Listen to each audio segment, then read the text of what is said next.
leading the airwaves, RW 95.1 FM. Entertaining music and significant news all the time. RW 95.1 FM. Your 16th, 20th, 24th, and 27th KBP Golden Dove Awards Best Provincial FM Station in the country. You're listening, buddy, all day. RW 95.1 FM. Proud member of the Kapisanan ng mga broadcaster ng Pilipinas. Luka rin ka pa. Kanina ka.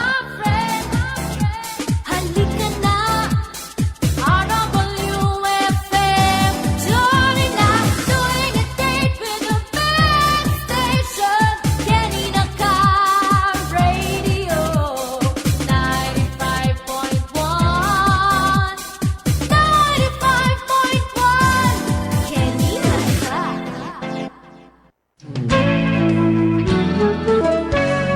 Ang mga kuro-kuro na inyong mapapakinggan ay tanging opinyon po lamang ng mga panauhing tagapagsalita at hindi sa pamunuan ng himpilang ito. Maraming salamat po sa inyong pagsubaybay. Isang paanyaya mula sa kagawaran ng pagsasaka para sa gitnang Luzon na makinig sa programang Radyo Agri-Saka Saganang kabuhayan sa agrikultura at tinto. tuwing Lunes alas 10 ng umaga hanggang alas 12 ng tanghali. Hatid ng Radyo Agri-Saka, mga balita at iba't ibang impormasyon tungkol sa makabago at maunlad na pagsasaka at pangingisda sa gitnang Luzon at iba pang bahagi ng bansa. Tayo na't magsama-sama sa pagsubaybay at pagtaguyod sa Pilipinas na may matibay na seguridad sa pagkain at maunlad na kabuhayan ng bawat magsasaka.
Isang mapagpalang umaga po sa inyong lahat na amin pong mga taga-subaybay dito po sa ating palatuntunang Radyo Agri-Saka. Ito po ng lingkod na si Tyra joining you on the 13th of January 2025. Kamusta naman po ang inyong weekend at ang inyong paggising ngayong Lunes? I hope everything is well with you. Sabahan niyo po ako hanggang alas 12 ng tanghali sapagkat ating makakapiling ang ating mga katuwang mula sa Department of Agriculture Region 3 sa pangunguna po ng Regional Executive Director DARFO 3 Dr. Eduardo L. Lapos Jr.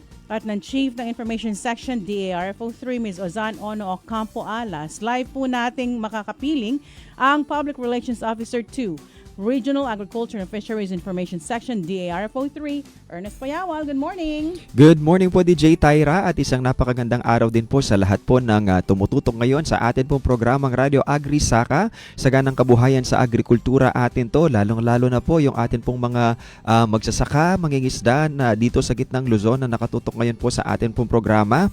At ito po, nagbabalik na naman po yung amin pong programa upang maghatid po sa inyo ng mga kaalamang pang-agrikultura, mga napapaanahong kaalaman na pwede po nating madala no, hanggang po sa ating pagsasaka at pangingisda. At napaka-importante po ng atin po mga topic ngayong araw na ito, kaya't wag po kayong magbibitiw at bibitaw. Ano po ba yung right term? Bibitiw, bibitaw. Ayan. At importante po yung atin po mga inihandang topics ngayong araw po na ito. Ito po ang ikalawang episode po ng Radyo Agri Saka para sa taong 2025. Atin din pong makakasama live dito sa ating studio ang Information Officer 1 ng Regional Agriculture and Fisheries Information Section DARFO 3, Gerald Tongol. Happy New Year to you! Happy New Year DJ Tyra. Isang masagana at maunlad na bagong or Lunes ng umaga sa inyong lahat at syempre lalong-lalo na sa mga masugid nating tagapakinig ng programa natin, especially sa mga farmers and ang ating mga fisher folk ng gitnang Luzon.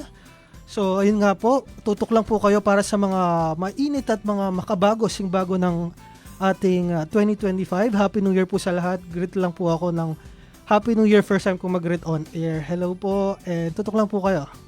Okay, alright. At ano ba yung ating pag-uusapan sa 2 oras na palatuntunan ngayong araw na ito, Ernest? Yes po, at ito po yung mga nakahanda po natin na topic para sa araw pong ito, para po sa ating DA segment, DA sa gitnang Luzon, katuwang sa pagsulong. Pag-usapan po natin ang mga programa at proyekto ng Rice Banner Program ng Department of Agriculture Central Luzon ngayong 2025. At makakapanayan po natin dyan ang Agricultural Center Chief 2 at ang kasalukuyang pong Regional Rice Program Focal Person ng DA Central Luzon na si Dr. Luel Rebeliaco. At para naman sa atin pong PhilRice segment, PhilRice on Air kinig na, ang atin pong topic ay solusyonan ang problema sa daga.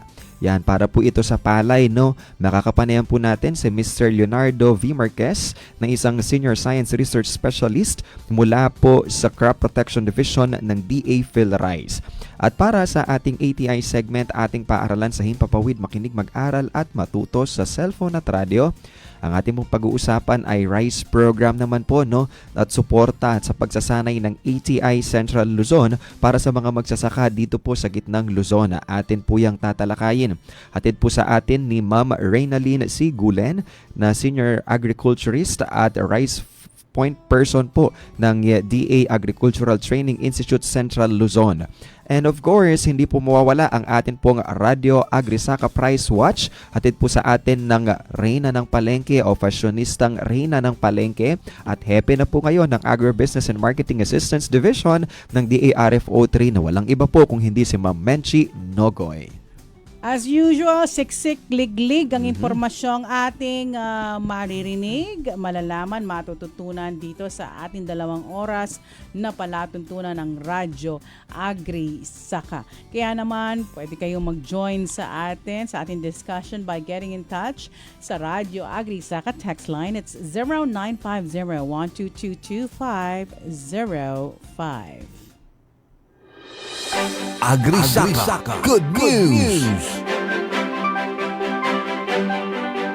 Sinabi ni kalihim ng Agrikultura Francisco P. Chiu Laurel Jr. noong Biyernes na ang maximum suggested retail price or MSRP para sa imported na bigas ay itatakda sa 58 pesos kada kilo simula January 20. Ang presyong ito ay napagkasunduan matapos ang masusing konsultasyon sa mga importer, retailer, stakeholder ng industriya ng bigas, pati na rin ang mga ahensya ng gobyerno at mga tagapagpatupad ng batas.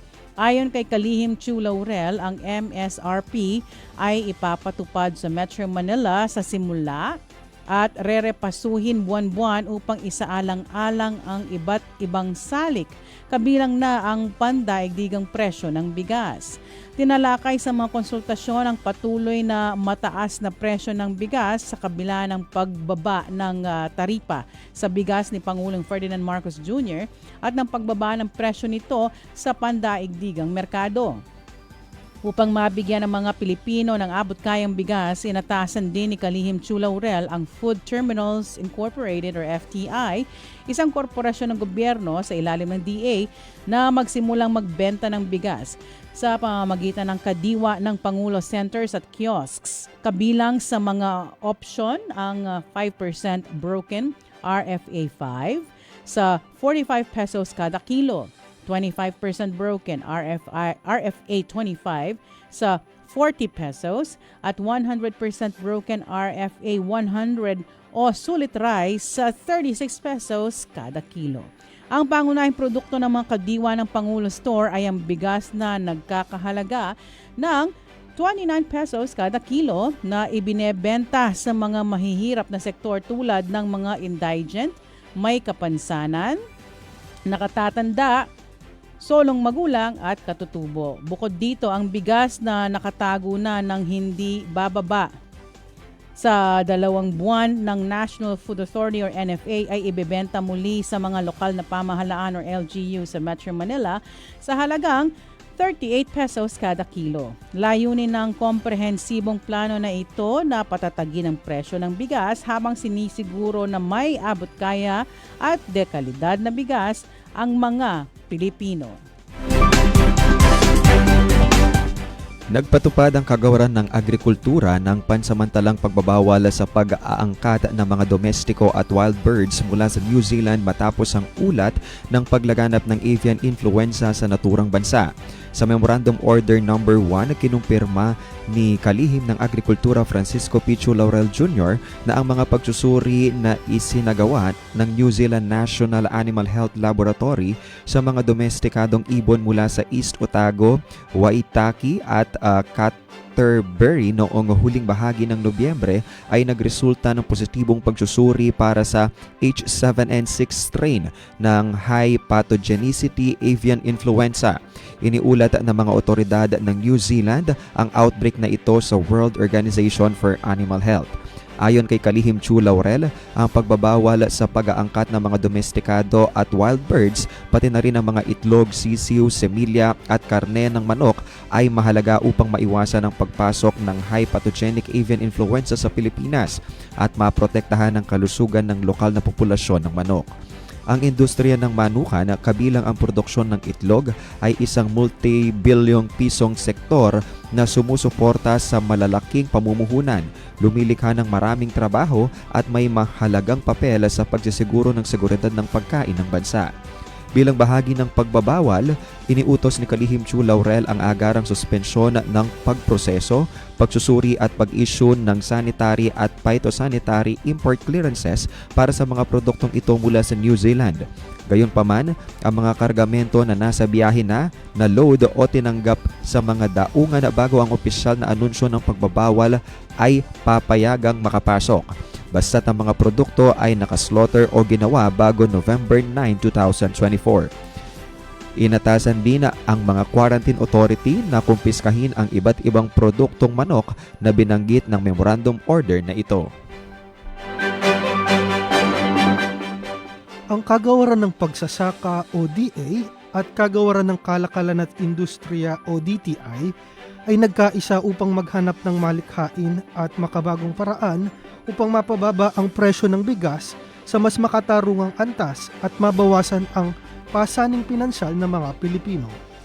Sinabi ni DTI Secretary Cristina Roque na siya ring namumuno ng National Prize Coordinating Council o NPCC na balak niyang tipunin ang Interagency Council sa lalong madaling panahon upang suriin ang mga estratehiya para patatagin ang presyo ng mga pagkain at tiyakin ang patas na kalakaran sa merkado. Ang DA ay bahagi rin ng NPCC. Kasulukuyang tinutukoy ng dalawang ahensya ang maximum suggested retail price para sa bigas. Layunin ng inisyatibo na ito na bigyan ng pagkakataon ang mga importer at retailer ng bigas na kumita ng sapat habang sinisiguro na hindi masyadong mataas ang presyo para sa mga mamimili. Kasabay nito, pinag-aaralan ng DA ang posibilidad na magdeklara ng pambansang emergency sa seguridad sa pagkain. Kapag idineklara, magkakaroon ng kapangyarihan si Kalihim Chu Laurel na maglabas ng mga reserbang bigas ng National Food Authority o NFA upang madagdagan ang supply at mapababa ang presyo sa merkado. Ang kalihim ng DA ay siya ring namumuno sa NFA Council. Samantala, susuriin ng DTI ang umiiral nitong mga regulasyon ukol sa pagbebenta at pag-label ng mga produktong manufactured upang iakma sa mga produktong pang-agrikultura, partikular sa bigas.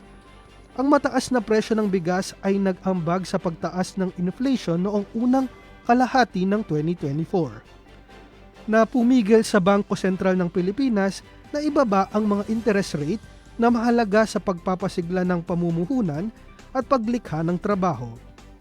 Sa karaniwan, halos 10 piso sa bawat 100 pisong gastos ng mga Pilipino ay napupunta sa bigas. Mas mabigat ang pasanin para sa mga pamilyang kabilang sa 30% na pinakamahihirap. Nagkasundo sina Kalihim Roque at Kalihim Chu Laurel na bumuo at lagdaan ng isang Memorandum of Understanding upang pabilisin ang mga hakbang upang tugunan ang patuloy na mataas na presyo ng bigas at sa kalaunan ang iba pang mahalagang bilihin. Sa pamamagitan ng pagtutok ng parehong supply at presyo, layunin ng gobyerno na patatagin ang merkado ng bigas at gawing mas abot kaya ito para sa mga mamimili sa buong bansa.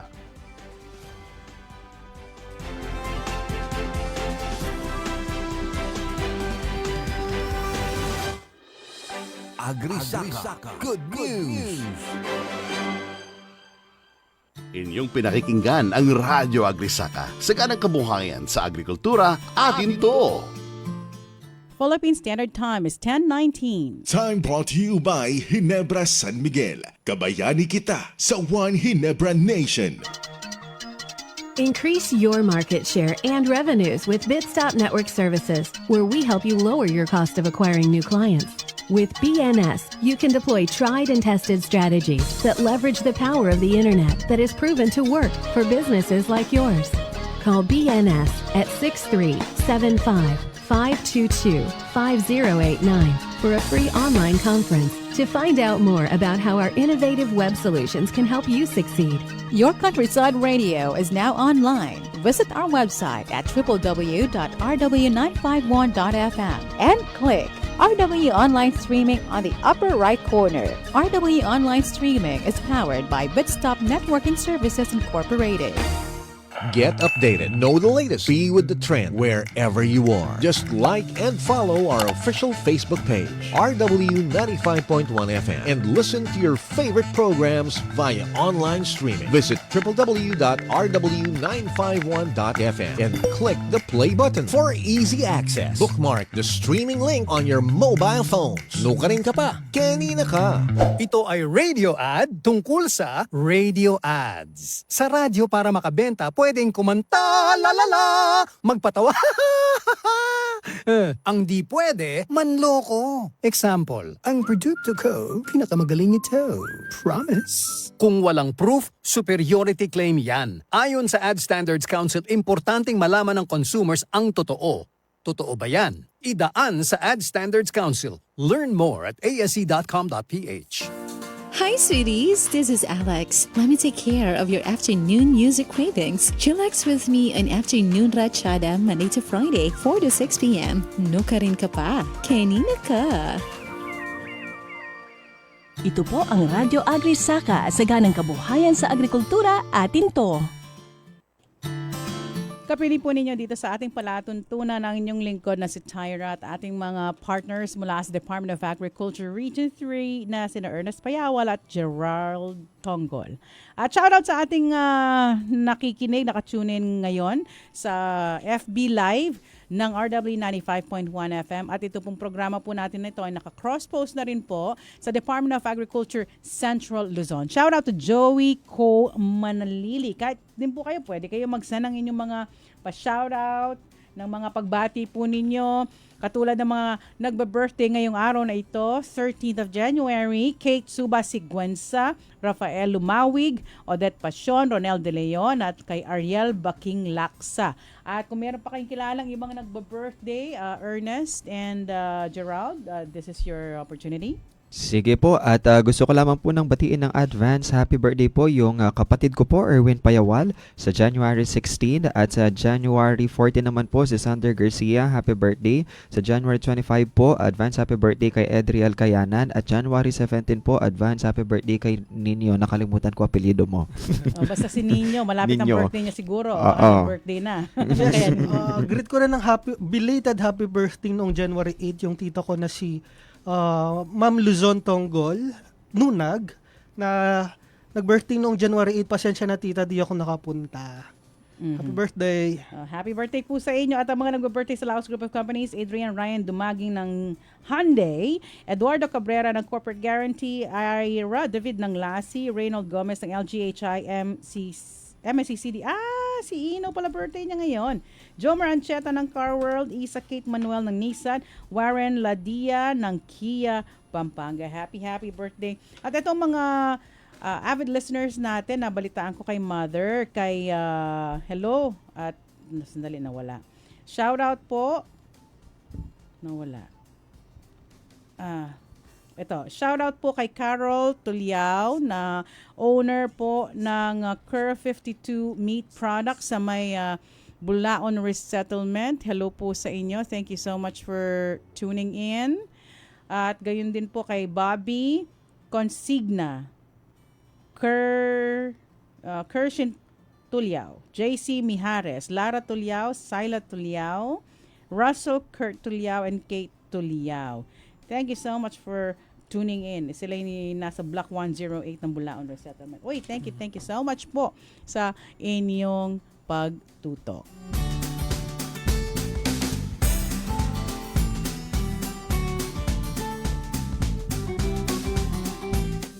DA sa gitnang Luzon, katuwang sa pagsulong.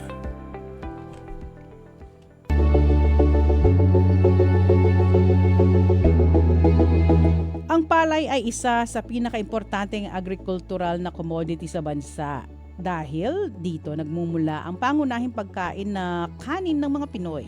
Isa ang gitnang Luzon sa mga rehiyon na may pinakamataas na produksyon ng palay sa buong bansa.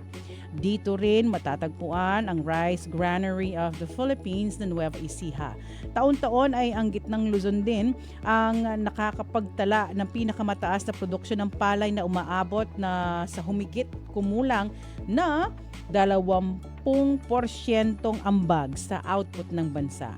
Kaya naman upang masuportahan ang mga magsasaka ng palay at mas lalo pang mapataas ang produksyon nito sa gitnang Luzon, ating pag-usapan ngayong araw ang mga programa o proyekto ng kagawaran ng pagsasaka para sa ating mga rice farmers ngayong 2025. Makakapanayam natin dyan ang Agricultural Center Chief 2 at Regional Rice Program Focal Person ng DARFO 3 na si Mr. Lowell Dira Billaco via Zoom. Isang magandang araw po sa inyo, Sir Lowell. Good morning po. Good morning, Sir Ernest and Sir Gerald. Pati po sa ating mga tagapakinig. Okay. Good morning, Sir Lowell. Medyo mahina po yung audio natin. Could we do something about it po? Could we adjust? Hindi naman sila naka-earphones, ano? Hindi naman po. Ayun, Okay. ma'am. Okay na po yung audio ko.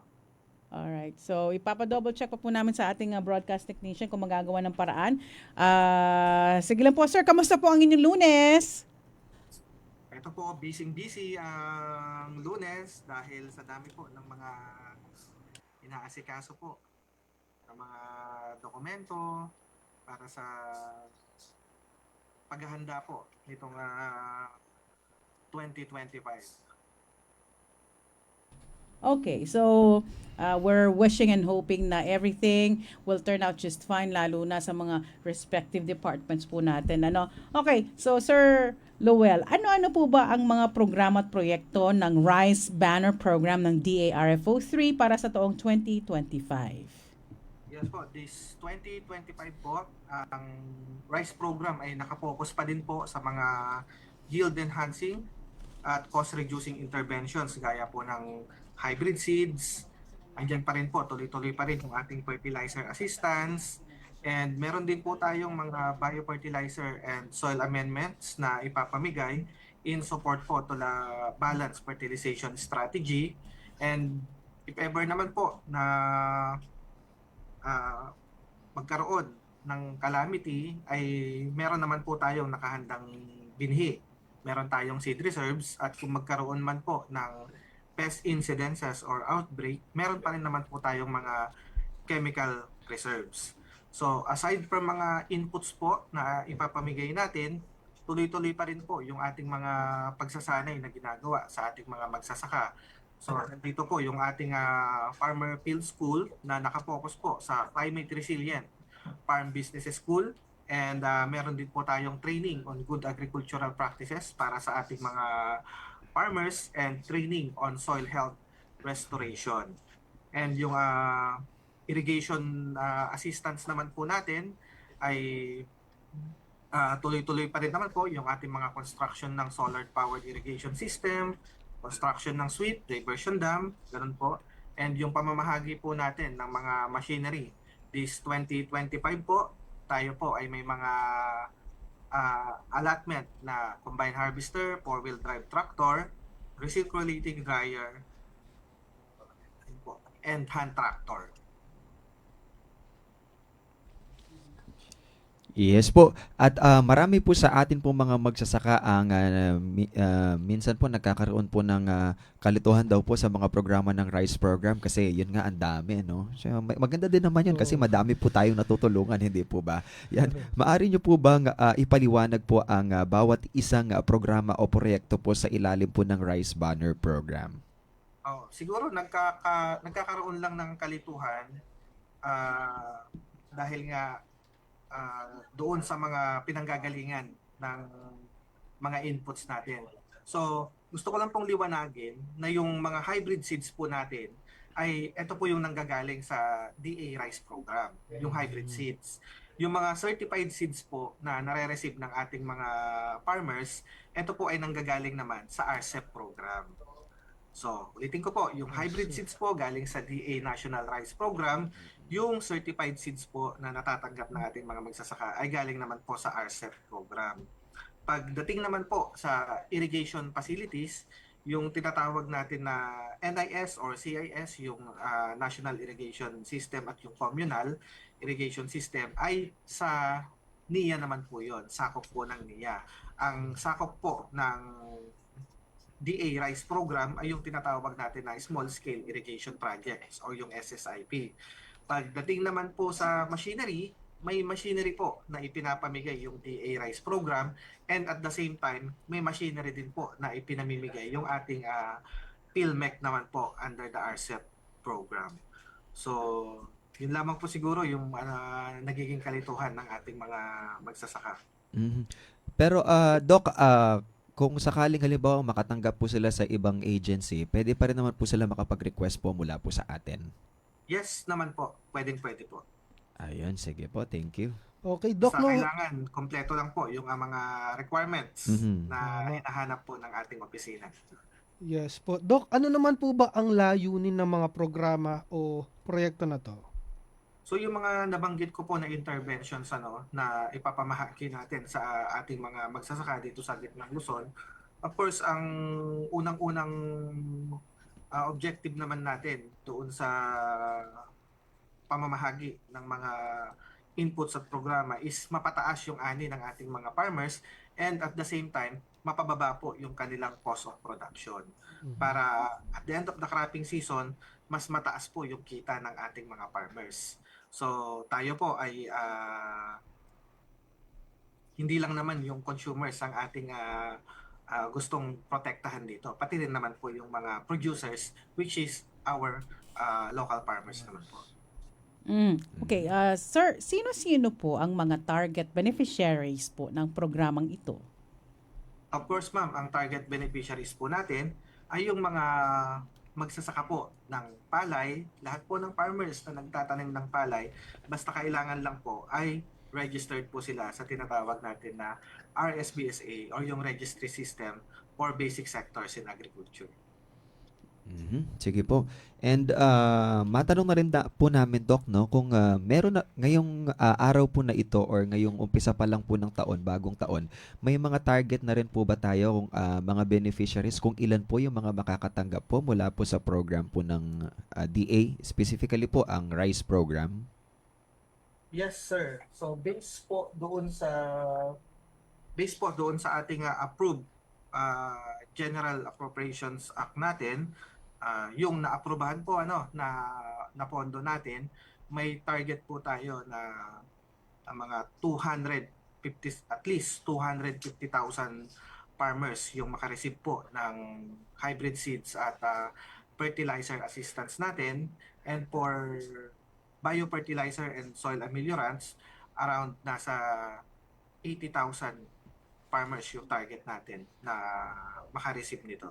So, ulitin ko po, ito po ay yung base lamang po doon sa Approved General Appropriations Act po natin for 2025. So, baka sakali po na madagdagan pa kung merong additional pondo po na darating sa atin. Okay po. At sa mga gusto rin pong makatanggap naman po sa mga programa po ng RICE program, ano po ba yung mga requirements para maging benepisyaryo po sila ng mga programs or projects po na meron po tayo sa RICE program po ng DA Central Luzon? Yes po. Napakagandang tanong, Sir Ernest. Unang-una po sa mga farm inputs like yung ating mga binhi, abono, biofertilizer, soil ameliorants, kailangan lamang po ay registered po doon sa RSBSA kapag sa farm inputs. Kapag naman po sa mga irrigation facilities at post-harvest facilities and machineries, kailangan po ay registered farmer cooperatives or association. Either registered po sa CDA, sa SEC, sa DOLE, sa DTI. Basta kailangan ay duly registered po yung ating mga FCAs para po sa mga magre-request ng machinery, post-harvest facilities, and irrigation facilities. Pero gusto ko lang pong i-emphasize na kung magre-request po tayo ng machinery, post-harvest or irrigation facilities, kailangan po 1 year ahead of time. For example po kasi sa ating irrigation facilities, kung magre-request po this year, mako-consider pa po yan for 2026. Kasi po kailangan pa pong i-survey, i-validate kung feasible po yung ipopropose nila na location kung saan ilalagay yung irrigation facility. Ganun din naman po sa mga machinery at post-harvest facilities, kailangan din po ng validation. Kung feasible ba yung area or may capacity ba si FCA na i-operate yung ganitong machinery or facilities. So, kailangan po 1 year ahead of time kapag magre-request po tayo ng irrigation, post-harvest facilities, and machinery po. Okay po. Thank Okay. you. Dok, makakatanggap na po ba ng assistance ang mga kaka-enroll pa lamang sa RSBSA? Okay, napakagandang tanong, Sir Ernest. For seed assistance po natin sa hybrid seeds po na i-distribute po ngayong wet season 2025, meron po tayong cut-off niyan sa seeds po. Ang cut-off po natin kailangan encoded po sa ating FFRS by December 31, 2024. Kasi po inilalagay pa po yun doon sa tinatawag natin na RSMS or Rice Seeds Monitoring System. Kailangan nandun po sila.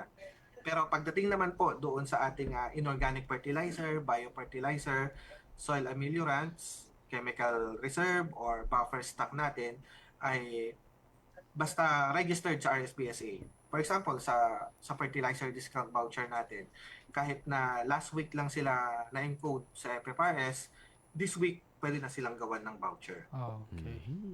Meron po kasi tayong guidelines doon sa hybrid seeds na nagka-cut off po tayo ng registration sa RSPSA. Kasi ina-extract pa po yon at ilalagay doon sa ating rice seeds monitoring system. Okay. Sir, kanino po maaaring makipag-ugnayan ng ating mga rice farmers upang mapasali sa listahan po ng mga benepisyaryo ng rice program? Okay po, napakagandang tanong po, DJ Tyra.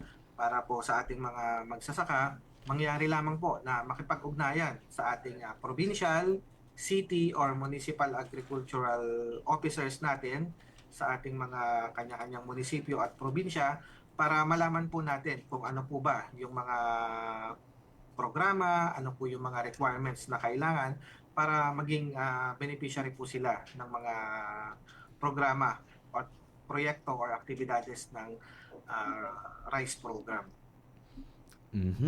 At may tanong na rin po namin, Doc, no, kung lahat po ba ng mga programa po na meron po tayo na ipinamibigay mula po sa rice program ay libre lang po na binibigay natin sa atin po mga magsasaka?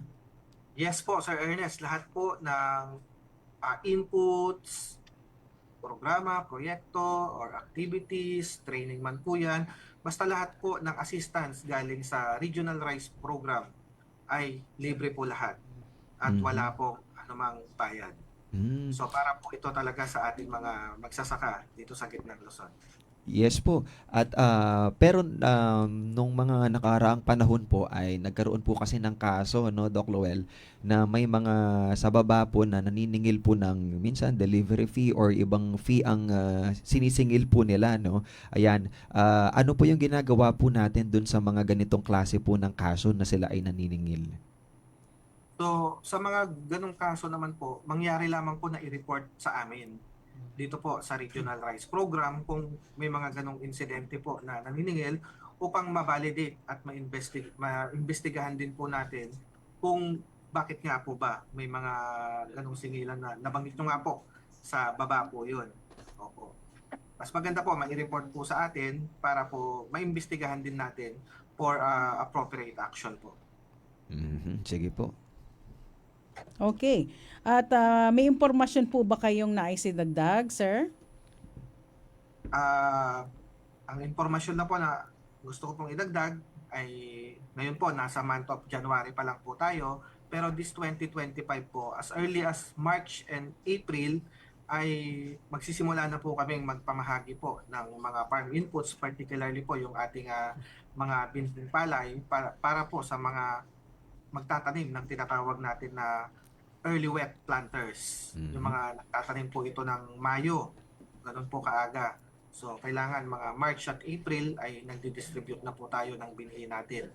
Tapos, kasunod na po nun yung mga fertilizer and biofertilizer po natin. Alright, ito na po yung pagkakataon po ninyo para ma-shoutout ang inyong mga nais na batiin.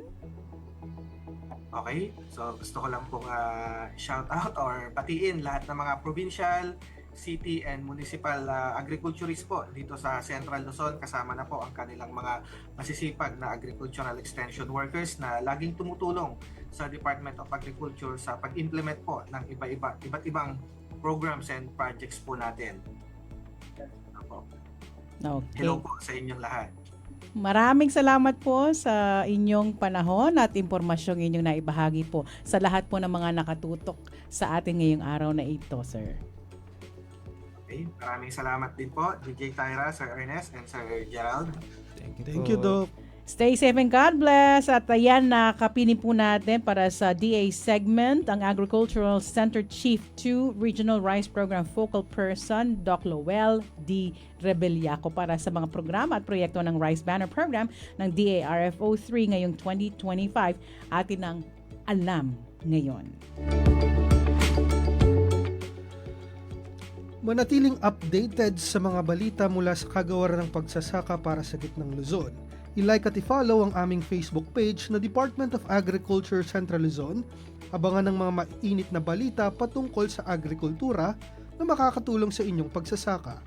I-follow na rin ang aming YouTube channel na Department of Agriculture Central Luzon at maantig sa mga kwento ng buhay ng mga matagumpay na magsasaka at matuto sa iba't ibang mga teknolohiya sa pagsasaka. Abangan din ang pagbabalik ng inyong paboritong agriculture television show sa Gitnang Luzon, ang Agri-TV Central Luzon, na mapapanood sa CLTV 36. Kaya naman, manatiling updated mga ka-agri. DA sa Gitnang Luzon, katuwang sa pagsulong.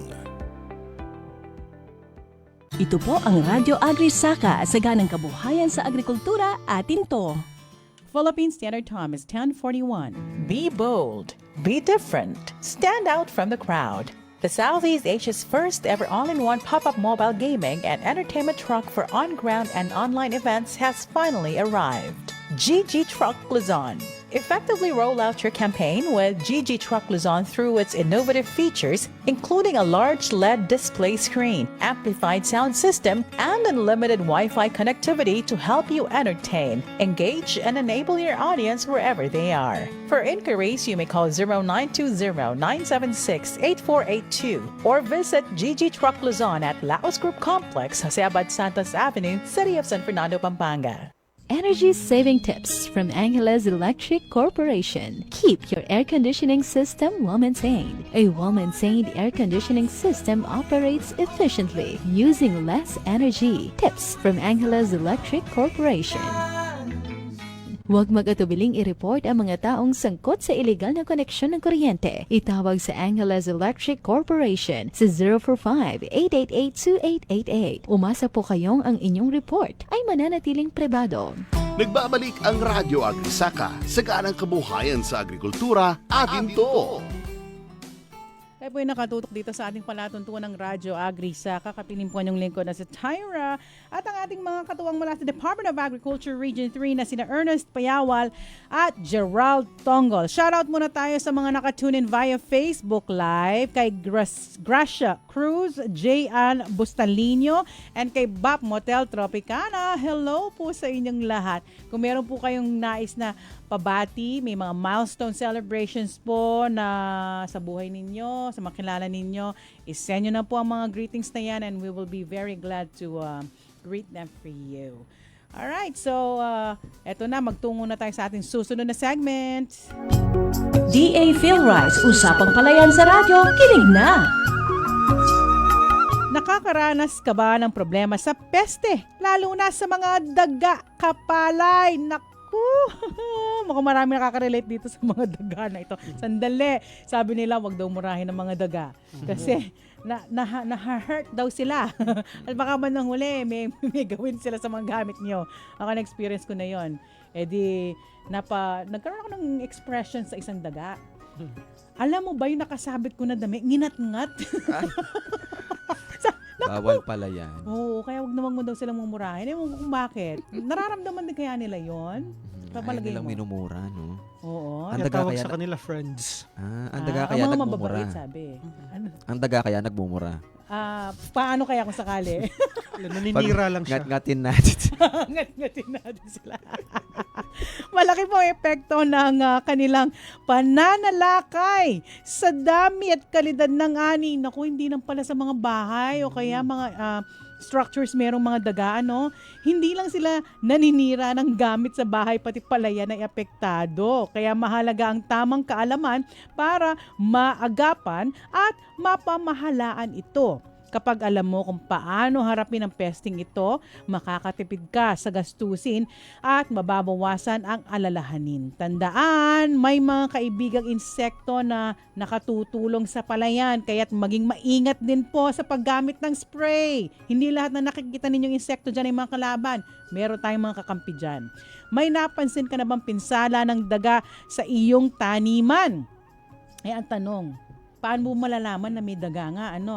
Kung oo po ay swak ang topic natin ngayon, makakasama natin ang isang eksperto mula sa Crop Protection Division ng DA PhilRice na si Mr. Leonardo V. Marquez para ibahagi ang kaalaman at solusyon, makinig at matuto na.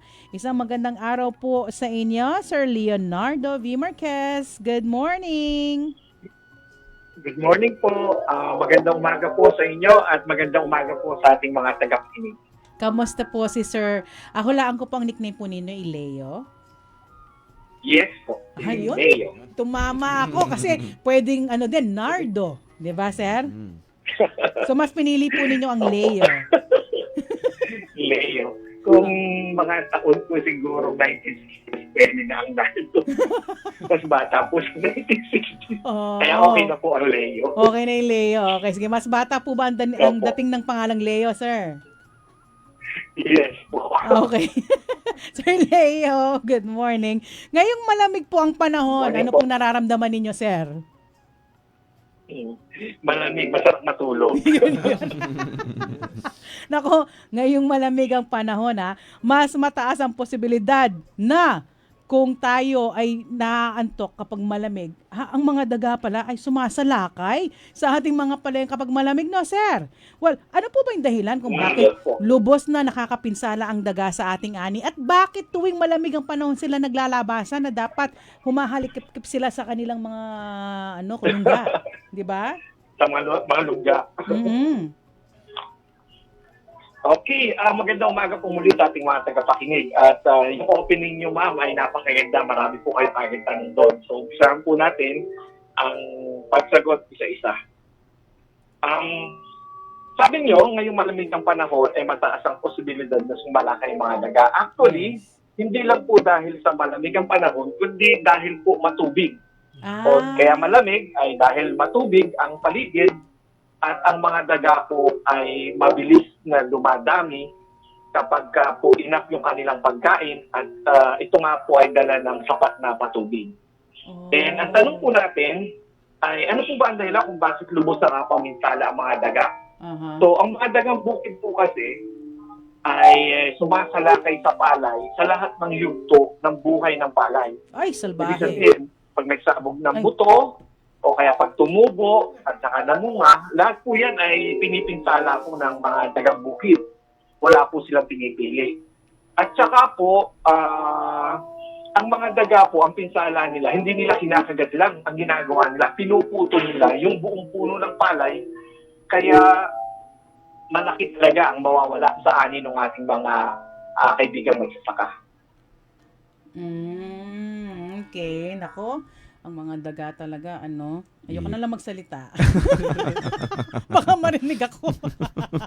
Natakot Oo. At eto po, sir, ay matanong din po namin, Sir Leo, ano naman po ang mga katangian ng daga na nagbibigay sa kanila ng kakayahang makapanira po sa atin pong mga tanim na palay? Actually, sir, ito na po yung sagot sa kanina pa yung pinag-uusapan. Ang mga dagang bukid po, kaya sila mapanira, ay dahil yung kanilang incisor o yung dalawang ngipin sa harapan, ibaba at itaas. Ito pong incisor na ito, ang dahilan kung bakit sila putol ng palay kasi ito po ay open-rooted. Ibig sabihin, pagka yung kanilang ngipin ay open-rooted, ito po ay patuloy na humahaba. Bigyan ko po kayo na example ng mga hayop na may ganito katangian. Ang elephant, yung kanilang elephant tusk, habang tumatanda po yung elephant, lalong mahaba yan. Yung ating mga wild boar, mahaba din yung kanilang tusk, kaya po sila ay mahaba din po yung kanilang tusk kasi patuloy siyang mahaba. Ngayon, itong mga daga, yung kanilang incisor o yung dalawang ngipin nila sa harap ay patuloy na humahaba. Kaya ang ginagawa ng mga daga, kinakagat nila, kinakagat para matugtod o ang term ng mga magsasaka na ginagamit ay hinahasa para hindi ito humaba. Nay, so ngayon, nangahasa pa alam sila. na natin yung katangian na yun. Alam na natin yung katangian na yun. Ang sagot dun sa, pagka ba tinawag natin mabait, yung mga daga ay hindi na nila gagalawin yung ating palayan o hindi na nila sisirain yung ating damit. Yun po ang sabi nila. So, ang sagot po doon, ay pagka tinawag ba natin sila mabait, hindi nahahaba yung kanilang ngipin. So, it's natural, na mahaba yung kanilang ngipin kahit tawagin natin sila mabait, di ba? Para kung tayo, sa tao, pagka po ba tayo tinawag na maganda o kaya po tayo tinawag na mabait, hindi nahahaba yung ating kuko, hindi nahahaba yung ating hair. Di ba? Lalo mahaba pagka sinasabi po tayo maganda. Di ba? Sir! So, ganun lang din po yung mga daga. Sir, Yes po. bakit po ang tao hindi nang po humahaba ang ngipin? Kasi nga po, hindi open-rooted yung ating ngipin. Okay. Ibig po sabihin nun, yung ngipin natin, pagka tumubo, kung hanggang saan lang yung haba niya, hanggang doon lang siya. Okay. Ang mga daga, patuloy po siyang hahaba. Ay, talaga special sila. Parang sungay, no? Yes po. Okay. Ganun po. Alright. Okay, sir. Sir, madaling makita ang daga sa bahay at sa bukid. Pareho lang ba sila o may pagkakaiba po? Okay. Yung mga dagang bukid po, ang tawag po natin yan, scientific name po niyan ay Rattus tansumi dito sa Luzon. Ang mga dagang bahay naman o dagang dingding ay Mus musculus. Paano natin malala ng pagkakaiba? Ang Rattus tansumi o yung dagang bukid, ang weight po niyan ay 150 to 170 grams. Ang Mus musculus naman po, 50 grams lang. So, maliit lang yung dagang bahay. Ngayon, yung mga dagang bahay, nakatira sa bahay, pero hindi siya bumababa sa bukid. Ang mga dagang bukid naman, nakatira sa bukid, pero pag wala silang makain o walang tanim na palay, maaari po silang pumanik o tumira sa bahay.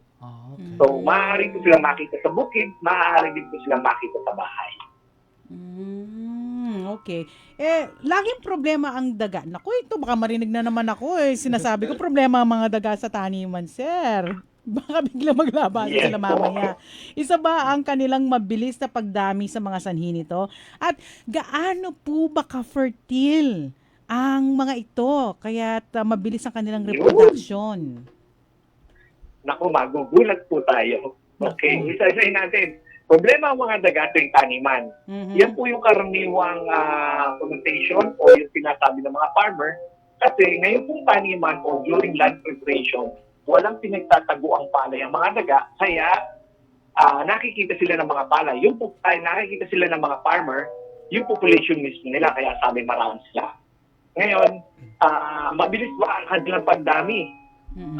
At gaano kabilis? Isipin po natin to. Yung isang pares na daga, isang lalaki at isang babae, ay pwede pong umabot ng 510 sa loob lamang ng 10 buwan. Yung anak ng kanyang magiging anak, ay pwede pong umabot. Pag hindi po na-control at sagana sila sa pagkain, ito po ay aabot ng 510. Tapos, yung babae at saka yung lalaki, after 3 months o 100 days after birth, ay pwede nang mag-anak at pwede nang makabuntis at pwede nang mabuntis. So, early maturing sila. And then, yung babae, meron silang tinatawag na postpartum estrus. Pagkatapos, partum, panganganak, estrus ay nag-iinit o naglalandi. So, ang tao ay mayroon tinatawag na postpartum blues, ang mga daga ay postpartum estrus o naglalandi agad pagkatapos manganak. Gaano kaagad? Pag nanganak sila ngayong umaga, mamayang gabi po, yung pinakamataas ang tsansa na magbuntis ulit sila, lalo na po pagkasagana sila sa pagkain. Okay. At isa pa, sila po, ang mga dagang bukid po, ay nagpa-practice ng colony mating. Ibig sabihin, walang forever, walang partners for life. Kahit sino pwede. So, madali ang paghanap ng kapartner, kaya madali din po sila makapag-reproduce. So, ganun po sila kabilis dumami. Hindi sila loyal. Yes. Kaya pala. Para po sa mga nakikinig, daga po ang pinag-uusapan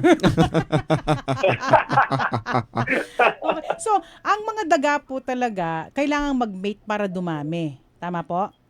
Yes po. Yes Okay. po. Mamag din po ang mga daga. Okay. Kasi merong mga manok na hindi nagmi-mate pero nangingitlog. Tama po? Pero ang mga daga, kailangan talaga ng mating para magkaroon ng offspring. Yes po. Okay, grabe itong mga to. Hindi po ba sila pwedeng ma-introduce sa what we call this, family planning, ganyan? family planning. Okay. Pag nagpa-family, actually, ma'am, nasabi niyo yung family planning, mas magaling pa ang mga daga na mag-family planning kaysa sa tao. Bakit po kanyo? Bakit po? Pag ang mga daga po ay walang makain, kailan po yung wala silang makain? Sa panahon po ng taniman o sa panahon po ng paghahanda ng lupa dahil wala silang makain, ay pinipigilan po nila ang mag-anak. And then pagpasok na po, pagka ang palay po ay pumasok na sa reproductive stage o yung malago na yung palay at marami na silang pagkain, noon pa lang po mag-start yung kanilang breeding season. Ay, ganun pala yun. O, tingnan mo na. Responsable Magaling po pa pala pala sila. sila. Bandang huli, ayan. Mga magulang, responsable kasi. Nako, hindi pa na ng mga daga. Oo, okay.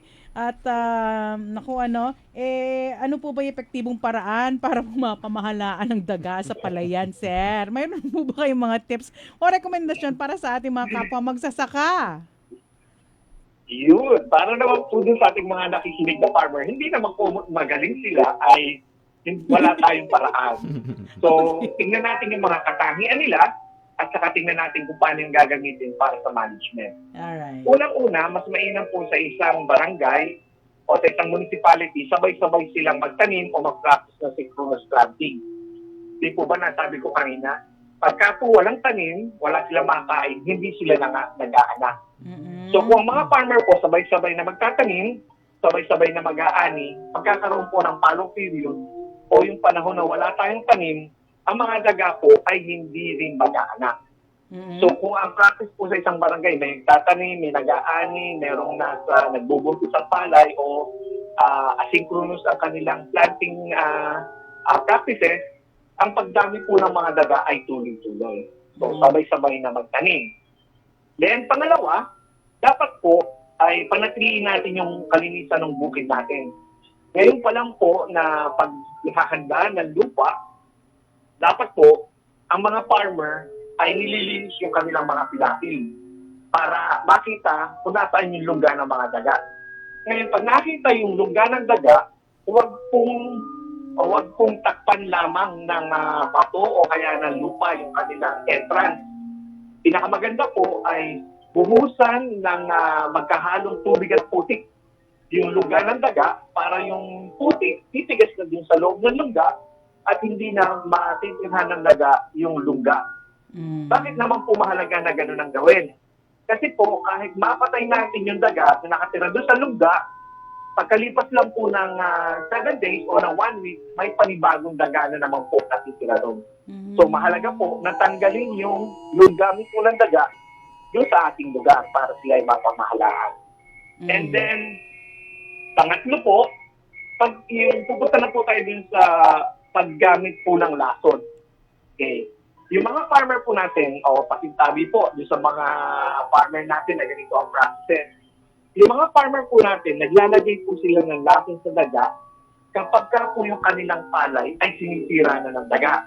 O, tama? Tama po ba, mga mahal namin magsasaka na nakikinig?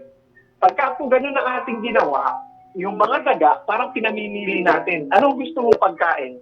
Yung palay ko o itong paing ko na may lason?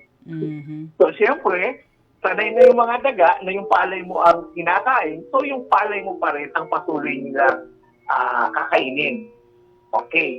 Kailangan po kung tayo maglalagay ng pain, maglagay po tayo ng pain o ng lasong sa daga nang wala pa silang pagpipilian o wala pa silang pagkain sa bukid, tulad po ng fallow period o tulad po ng kung kailan tayo naghahanda ng lupang taniman para mas effective po yung ating paglalason. Okay. And then, pagka po tayo, halimbawa, si kapitan o kaya po si konsihal ay nagawa po ng, o si mayor, nagawa po ng programa laban sa daga. Tulad po sa Pampanga, di po ba sa San Luis po yun? Yung binibili ay 5 piso ang isang buntot ng daga. Yes. Okay, maganda po yun.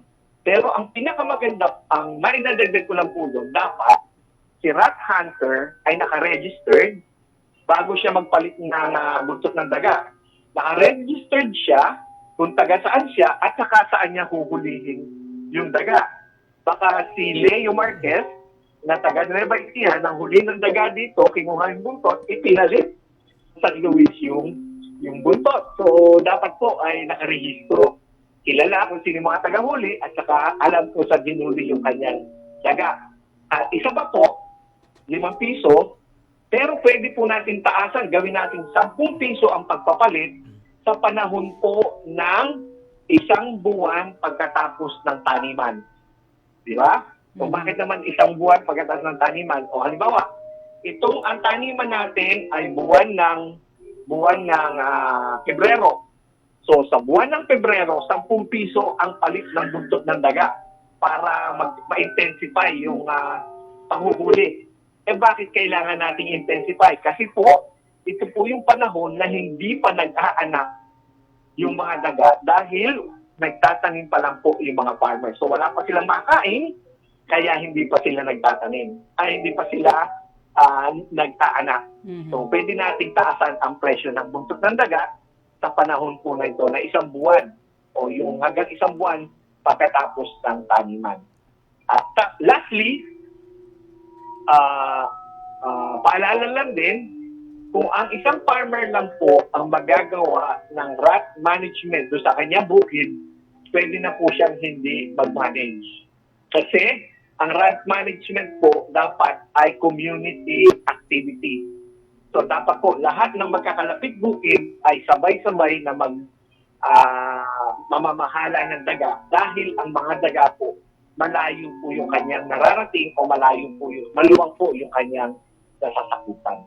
So yun lang po, pagsama-samahin lang po natin yung mga nabanggit na pamamahala at maasahan po natin na yung bilang ng mga daga sa ating bukid po ay bababa ang populasyon.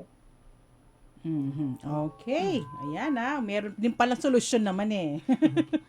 Kung may problema, may solusyon. Yun ang mahalaga. So, gaano po ba ka-epektibo ito, sir? Yung po mga binanggit ko na yan, epektibo po yan.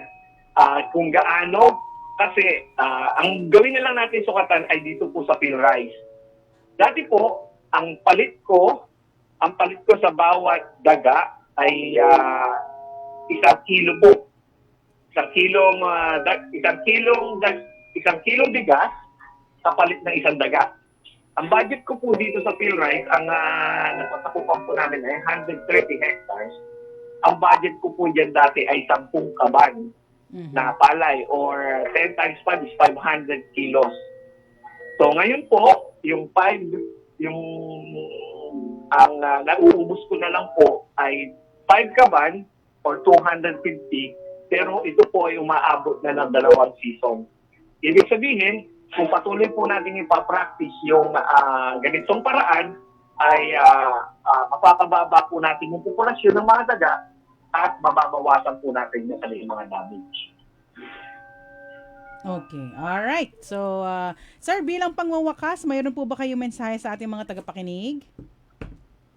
Okay. Sa inyo po, ma'am, maraming salamat po sa pagkakataon na binibigay niyo sa amin para maibahagi po yung mga ganitong kaalaman sa ating mga farmer para po makatulong sa kanilang pagdedesisyon sa kanilang pest management. Bago pala malimutan, may mga farmer po tayong naglalagay na palapa ng nyog o yung midrib ng nyog. Itutusok nila dun sa mga lugar na sinisira ng daga kasi parang cobra daw po. Okay? Ibig ko lang din itong banggitin sa ating mga farmer na gumagawa nito, ang mga daga po ay malabo po yung kanilang paningin. So malamang po hindi nila ito nakikita. So yun lamang po. Maraming salamat po muli at magandang umaga po sa ating lahat. Marami pong salamat. Ito na pagkakataon nyo para i-shoutout ang nais po ninyong batiin. Okay, binabati ko po ang mga taga-PhilRice na nakikinig ngayong umaga, lalong-lalo na po si Ma'am Christine, ng ating coordinator. Maraming salamat po at magandang araw po sa ating lahat. Happy New Year din po pala. Happy New Year po. Okay, maraming salamat po sa inyong panahon at impormasyon na ibahagi sa ating pong mga tagapakinig. Ating po nakapiling ang Senior Science Research Specialist, Crop Protection Division ng DA PhilRice na si Mr. Leonardo V. Marquez via phone patch. Muli, Sir Leo, dakal po salamat and Happy New Year po muli sa inyo. Salamat po. Happy New Year po. Okay po. At para po sa ating announcement lamang po tayo para sa may iba pang katanungan tungkol po sa pagpapalayan ay pwede rin kayong mag-text o tumawag sa PhilRice Text Center sa bilang 0917-111-7423. Maaari rin i-like at i-follow ang Rice That Matters sa Facebook page ng PhilRice.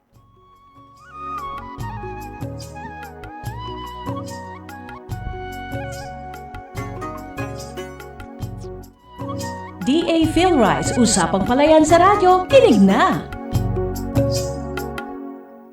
Inyong pinakikinggan ang Radyo Agrisaka. Saganang kabuhayan sa agrikultura, atin to!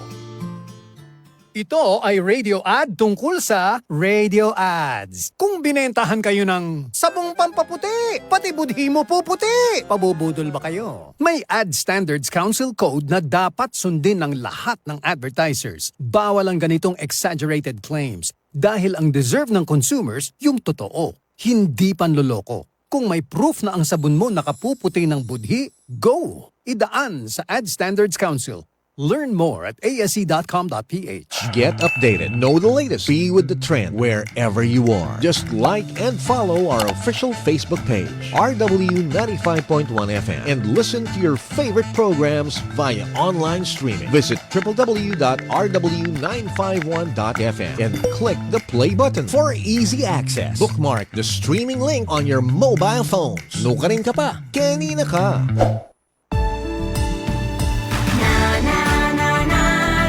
Ikaw ang unang yakap, ang unang hinahanap.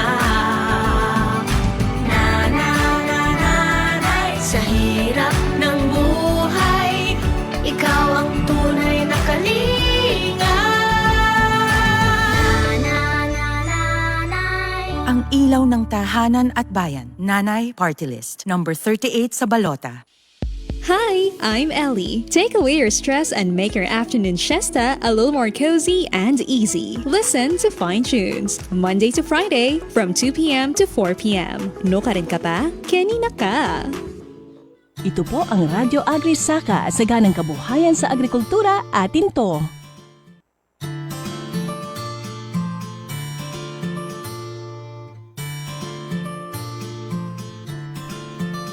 Kayo po ay nakatutok dito sa ating palatuntunang Radyo Agrisaka. Kapiling pa rin po yung lingkod na si Tyra at ating mga partners mula sa Department of Agriculture Region 3 na si Ernest Payawal at Gerald Tonggol. Shout out kay James Martin na nakatune in sa ating Facebook Live. Kung meron po kayong gustong ipabati, isa nyo lang po ang inyong mga greetings via our Facebook Live. O di kayo pwede rin po kayong mag-text sa 0919-264-4439. DAATI segment. Ating paaralan sa himpapawid, makinig, mag-aral at matuto sa cellphone at radyo. Maraming ahensya ng gobyerno ang tumutulong sa ating magsasaka, mangingisda, kababaihan, kabataan at iba pa para sa ikabubuti ng kanilang pamumuhay. Isa sa mga ahensya na ito na kabilang sa kagawaran ng pagsasaka ay ang Agricultural Training Institute Regional Training Center 3 or ATI Central Luzon. Bilang masugid na katuwang ng kagawaran ng pagsasaka sa pagbibigay ng mga extension services dito sa rehiyon, marami nang naibahaging kaalaman at teknolohiya patungkol sa agrikultura ang ATI sa pamamagitan ng pagsasagawa ng mga pagsasanay, seminars at iba pa. Kaya naman, mainam na pag-usapan natin kung ano ang mga programa at serbisyo ng ATI at kung paano makakatulong ang ahensyang ito sa inyo. Atin pong makakapanayam via phone patch ang Senior Agriculturist, Rice Point Person ng ATI Central Luzon na si Ms. Reynalyn C. Gulen. Isang magandang umaga, Ms. Reynalyn. Magandang umaga po. Kamusta po sila? Mabuti naman po. That's good to know. Okay, magkwentuhan po tayo. Ma'am, ano po ba yung pangunahing layunin ng ATI Central Luzon sa pagpapatupad ng rice program para sa mga magsasaka sa gitnang Luzon? Yan, sige po. So, magandang umaga po ulit sa lahat. Siyempre sa atin din po mga tagapakinig. Sa yung layunin po ng HI Central Luzon sa pagpapatupad ng rice program ng taon, ganun pa rin po bilang pagsuporta pa rin dun sa masagana rice industry program ng Department of Agriculture. Ang HI Central Luzon po ay patuloy ang layunin na enhance ang knowledge and skills. Unang-una po ng mga agricultural extension workers, pangalawa ng ating mga farmer leaders, sa mga bago at mga related na mga teknolohiya sa pagsasaka at mga rice-based farming system. At ngayong taon din po, pinalakas din natin yung ating suporta sa mga clusters natin sa mga S2C dito sa Central Luzon. Para sa pagpatuloy po na pag-improve, siyempre ng clusters po nila, at siyempre yung mga kailangan pong pagsasanay ng kanilang mga miyembro. Then, patuloy pa rin po ang support ng rice program sa province-led agricultural teacher extension system dito sa Central Luzon. So, may mga transfer po tayo for LBU para naman sa pagkakandak ng kanilang mga extension activities related po sa rice. Ayan. And some trainings na yung support din naman. Yung training ko na yun in support dun sa mga extension activities po nila sa Saudi. So yun po yung ating pangunahing layunin ng rice program this year. Yes po. Okay po, at next question po namin ma'am ay ano-ano po yung mga pagsasanay at aktibidad na ilulunsad po ng ATI Central Luzon sa ilalim po ng RICE program simula po ngayong taon na 2025? Yeah, so it will be a busy year for RICE program this year kasi po 79 trainings and other related activities po ang nakatarget for 2025. Ngayong taon, marami po tayong pagsasanay for mga agricultural extension workers po natin, our partners from the LGU, mga training of trainers on rice and rice-based farming system na meron po iyang re-entry plan. So, itong mga training po natin for AEWs, lahat po ito ay sinasubit namin for CRC for the CPD, or CPD points. And additional po ng mga training for extension workers po natin, need kasi natin ng makakatulong in terms for farm clustering and consolidation. Kaya isa sa target po natin ay makapag-training of trainers tayo. And next is other training po na related po sa rice, like yung direct to the rice technology, improving na dyan yung mga management practices natin pagdating sa rice production, for nutrients, soil health management. Also, meron tayong partnership with Central Luzon State University. Plan na i-offer po ulit yung smart and precision agricultural training workshop. Then, maliban po doon, meron tayong dalawang activities for the ADEs, mga Agricultural Value System Engineers natin sa Central Luzon. In collaboration po ito with RAED. So, ito rin po, ina-apply din natin ang program na ito sa PPD para sa ating mga ADEs. So, dalawa po yun, sa ating mga, yung training on testing and evaluation of agri-machinery. Pangalawa, yung training on preparation of digital engineering design and program work. Yan yung dalawang training for the ADEs. Then, for the farm owners, mga farm school owners, or yung may plan po na maging farm school or learning center for agriculture, andun po yung tatlong training natin in partnership with Leadership Foundation, yung training on farm business school. So, 3 batch po yun this year. Then, 28 batches po na training for rice clusters.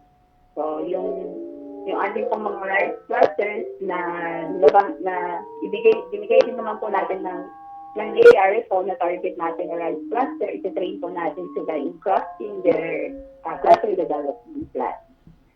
Then, nandun din po yung support natin for our local farmer technicians. 2 batches ng training of trainers para sa mga bago pong local farmer technician this year, and one refresher course for LFT on special disease information management for rice. Then, may mga support, may mga training din po tayo for farmer leaders. Ito naman yung in response doon sa mga resolution po ng ating RAMC. Halimbawa po yung training on integrated weed management for the exceeded rice para sa province po ng Bulacan. So, budget po yun. Then, training on the use of quick turnaround and alternate wetting and drying system for the province of Zambales. Then, mga training on climate change resilient technologies for rice for the province naman po yun ng Tarlac.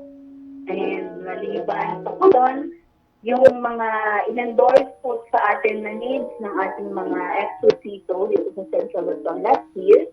So, na-program din po natin this year, in coordination naman po ito dun sa exposito natin na kapag-person dun sa DE region. So, ilan nga po dito yung training on financial management for cooperative association, training on rice test and disease management, mga training course on the rice production technology, and leadership and organizational management, support for SOC2, and farm business school po ito. So, base doon sa needs po na-identify kanila doon sa kanilang cluster development plan, so ang ATI Central Luzon po ay pinag-get for this year yung ma-provide sa kanila yung mga training.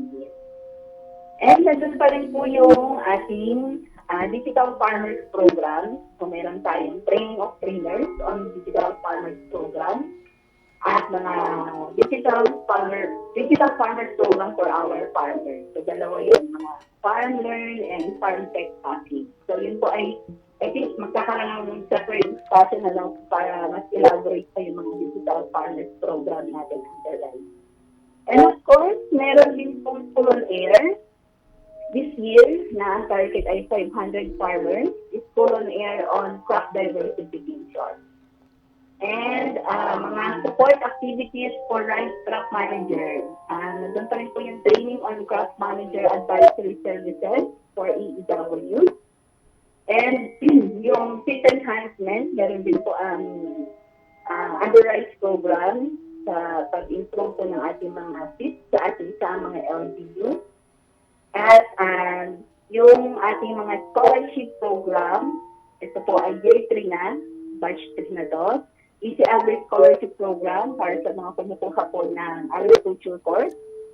And EDGE, ito naman po sa mga kumukuha ng higher education. Batch 3 na rin po, year 4 na sila. And yung province-led agriculture and fishery extension system. So meron pong 7 na rice-based training na ipapund po namin sa mga LGU, sa mga PLGU. So, magpropose sila. So, ito ay funded po ng ATI under rice program. And of course, nandun pa rin po yung support activities natin for NRAM by November. And meron po kaming malaking activity under rice by October, yung summit ng Digital Agriculture, LC Summit and Digital Agriculture Congress. So, yun po yung mga activities for this year under RISE program. So, 79 activities and other related po yun na activities for this year. So, yun po. Okay po, ma'am. Ang dami po talaga ng mga pagsasanay at aktibidad ng ATI Central Luzon, no? So, magkano naman po ba ang pondong inilaan para sa maayos na pagpapatupad ng mga programa at aktibidad na to? So, this year, nasa 38 million po yung under RISE program dito sa ATI Central Luzon. 38,886,829 pesos. Ma'am, ano po yung mga target para sa taong ito sa ilalim ng RISE program? Kaugnay po ng mga nagdaang layunin po ng programa. Yan. Nabanggit ko na rin po kanina, no? Patuloy pa rin po yung support ng RISE program sa ating SOC2 ng Department of Agriculture. So, suporta po sa kanila, patuloy na pagsasanay, basis po sa needs na na-identify nila sa Cluster Development Plan. Patuloy rin po ang support ng RISE program sa BABES, na kung saan may mga co-financing po tayo ng mga training program sa mga province, yan, para naman sa kanilang mga constituents. Then, patuloy pa rin po ang scholarship program under Easy Agree and EDGE, nasa kaapat na taon na. And yung sa RISE Build, in partnership naman po with CRISE, nandun pa rin po yung support ng ATI Central Luzon sa RISE Build community dito sa Central Luzon. Yun po yung may mga previous na mga engagement, then patuloy pa rin po yung pag-support natin. Okay po. At ma'am, bukod po sa mga pagsasanay, ano-ano pa po ang maaasahan ng mga magsasaka po mula po sa mga programa pong ito?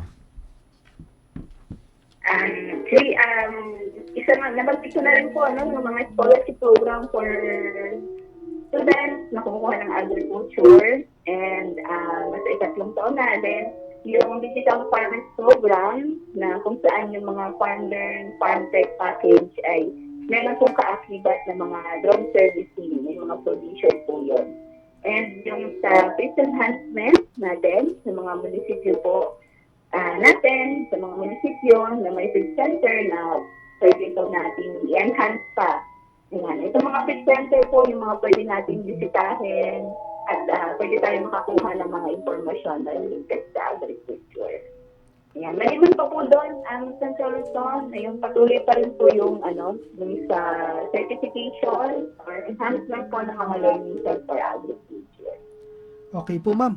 Ma'am, sino naman po yung mga maaaring lumahok sa mga pagsasanay na isinasagawa sa ilalim ng mga programang ito? Mga agricultural extension workers po natin from the LGU, our partners, of course, the DA, may mga program, may mga training din po kami na pwede kayong ma-avail. Then, mga agricultural biosystem engineers po natin. Mga farmer leaders, mga rice clusters, mga kabataan, mga women in agriculture, mga farm owners, yan, mga students. Ayun po, sila po yung mga pwedeng lumahok sa mga pagsasanay po ng under RISE program. Bukod po sa nabanggit na mga programa, mayroon po bang ibang inisyatibo na maaaring salihan ng mga magsasaka? May ari ng sakahan o nagnanais maging cooperator? Isa na po yung program for learning site for agriculture, na kung saan ito pong mga advanced na mga farmers na meron pong mga farm na nagpa-practice sa mga doable farming strategies and operating successfully.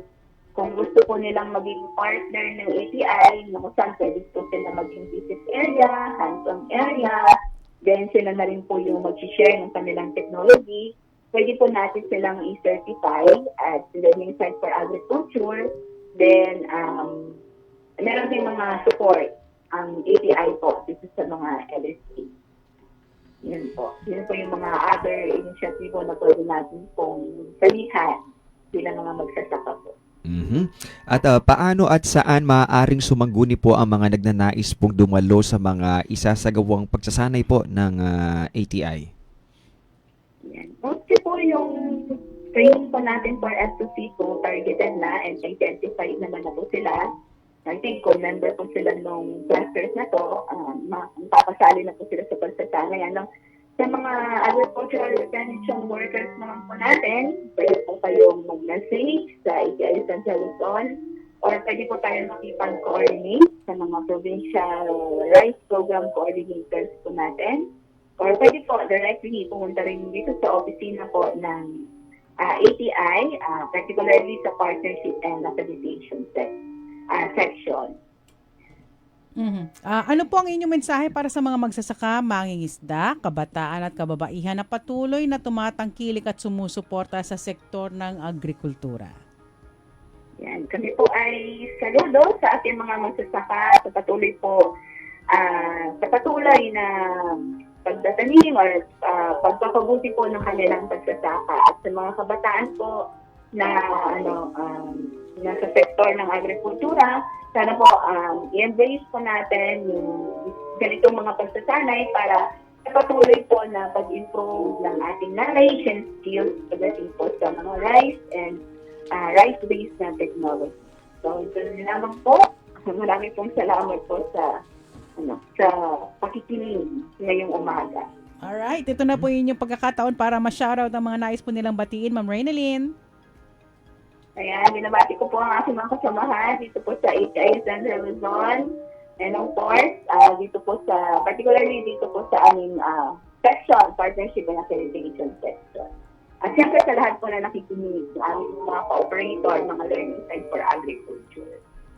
Okay, maraming salamat po sa inyong panahon at impormasyong na ibahagi sa ating pong mga taga-subaybay. Salamat din po.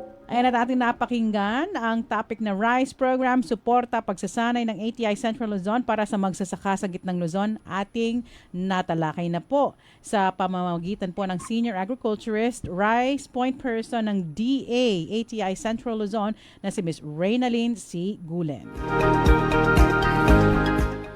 Okay, announcement lang po. May lamang ang may alam. Para sa mga interesadong sumali sa mga libreng pagsasanay at sa mga nakakaaliw na mga pakulo, ilike lamang ang kanilang Facebook page na ATI Central Luzon. Ulitin ko po, ATI Central Luzon. Nagpo-post po sila ng mga aktibidad at pakulo patungkol sa agrikultura na libre para sa inyong lahat. Maaari nyo rin i-follow ang kanilang Twitter or X at Instagram accounts na @ATI Central Luzon para sa mga update sa kanilang mga programang isinasagawa. Maaari ring bisitahin ng ati2.da.gov.ph/ATI-3 para sa mga mainit na balita patungkol sa agrikultura. DA-ATI segment. Ating paaralan sa himpapawid. Makinig, mag-aral at matuto sa cellphone at radyo. Inyong pinakikinggan ang Radyo Agrisaka. Saganang kabuhayan sa agrikultura, atin to! Philippine Standard Time is 11:28. Brought to you by Solaire Resort North, a new dawn in Quezon City. Solaire Resort North, now open.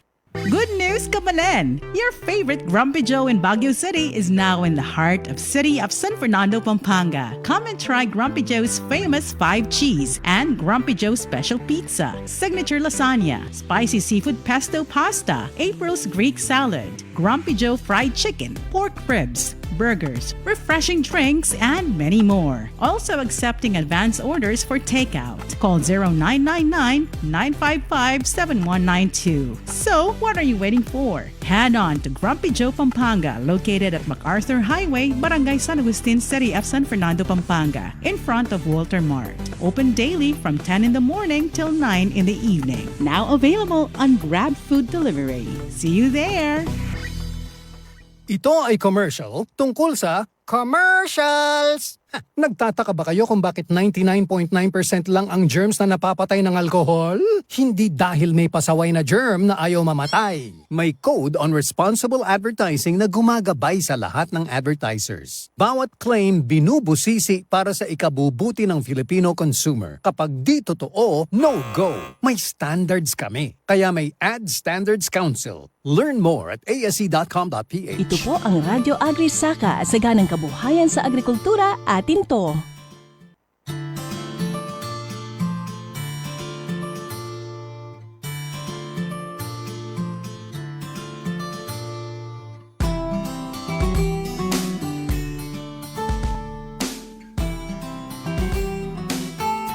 Kayo po yung nakatutok dito sa ating palatuntunang Radyo Agri-Saka. Kapiling pa rin po yung lingkod na si Tyra at ating mga katuwang mula sa Department of Agriculture Region 3 na sina Ernest Payawal at Gerald Tonggol. At tayo po yung magtutungo naman ngayon sa ating susunod na segment. Radyo Agrisaka Price Watch. Eto na't magkakaalaman po tayo sa presyuhan po sa merkado ng mga pangunahing bilihin sa pamamagitan po ng nag-iisa, the one and the only, ang fashionistang prinsesa ng palengke na ngayon ay hepe na po ng Agribusiness and Marketing Assistance Division ng DARFO 3 na live po natin kapiling dito sa studio, and we're happy to have her. around on a beautiful morning para mas gumanda ang ating morning. Walang iba kundi si Ma'am Menchi Nogoy. Good morning, ma'am. Good morning, DJ. Good morning po sa inyong dalawa na nandito ngayon. Hello po, pinilit kong tita. makapunta para makasama kayo lahat. Thank you. Alam mo ba, iba ang saya na dala ni Ma'am Menchi kapag nandyan siya. Yung presence niya alone would really bring Totoo a lot yan. of positive energies, di ba? Correct. Yes. Parating umingiti at saka tumatawa kaya mas magaan ang arrive, di ba? Kamusta naman, Ma'am Menchi? Ay, mabuti po. Greet ko muna yung lahat ng nakikinig natin. Yung mga farmers natin, yung mga fisher folks, saka lahat ng nasa palengke ngayon. Hello po sa inyong lahat.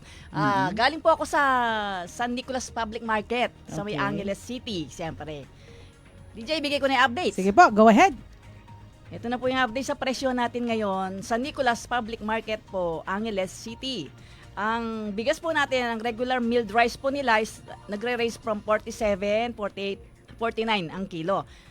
Meron po silang well-milled yung nasa 50, 52 hanggang 58 pesos ang kilo. Tapos yung special, meron sila 60 pesos po ang kilo. Sa isda natin, ang tilapia nila is 130 hanggang 140. Ang bangus nila is 180 hanggang 220 ang kilo. Malalaki na yung 220 syempre. Ang galunggong po nila 200 yung imported. Tapos meron sila local yung 250 na hindi siya masyadong malalaki na galunggong. GG. Ang dalagang bukid na bilog is 320. Yung lapad na malalaki 350 ang kilo. May hipon din sila 520 hanggang 550 po, depende sa laki din yon. Yung tahong po nila 140, ang pusit na native 320 ang kilo. Yung kalawang nila 170 tapos may 190 po ang kilo. Pampano 400 hanggang 450 ang kilo. May alimasag sila nasa 280 tapos yung hito 150. Ang alumahan nila is 350 ang kilo. Tapos may sapsap 200 po ang kilo. Sa gulay po natin, ang ampalaya po nila is 120 ang kilo. Ang kamatis, nasa 140 hanggang 150 pa rin per kilo. Mataas pa rin po, pero unti-unti po, hanggang next week 100 o 80 na lang. Ganon. Sa talong nila, 125. Ang sili panigang nila, 70. Ang sili labuyo nila, 450 pa rin po ang kilo. Yung maliliit na anghang. Sa okra nila, 130. Ang patola po, 80 pesos. Ang kalabasa, 25 hanggang 35 per kilo. Sitaw po nila is 40. Kalamansi nila is 50. Sibuyas na pula, 100 hanggang 120. Sibuyas na puti, imported to, yung 80 pesos ang kilo. Ang bawang nila imported din, 150. Tapos yung luya nila, 150 hanggang 180 per kilo. Sa gulay bagyo, ang patatas ay 140. Ang keros nila, 180 ang kilo. Ang beans, 100. Sayote, 60 pesos. Pechay bagyo, 70. Ang repolyo po nila, 80 hanggang 90 per kilo. May cauliflower, 80 pesos. Broccoli, 70. Celery, 150. Tapos yung red tsaka green pepper, 350 ang kilo. Sa lettuce nila, green Asian, Romano iceberg, 100 hanggang 110 per kilo. Chicken po nila, 1 kilo, 180. Tapos pagka choice cuts po, 195 per kilo. Baboy laman, 350. Pata, 330. Spare ribs po nila, tsaka pork chop, 350. Tapos yung liempo, 430 ang kilo. Yung baka laman po is 500. Tapos yung spare ribs nila, 430 per kilo. Sa itlog nila, ang small 200 yung 30 pieces.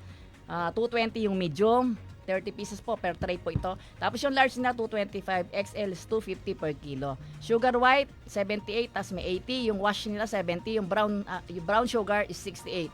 Cocoa oil 1 liter 115. Yung palm oil nila 1 liter is 88 pesos per liter. Yun po ang update sa presyuhan sa Angeles City Public Market, San Nicolas po.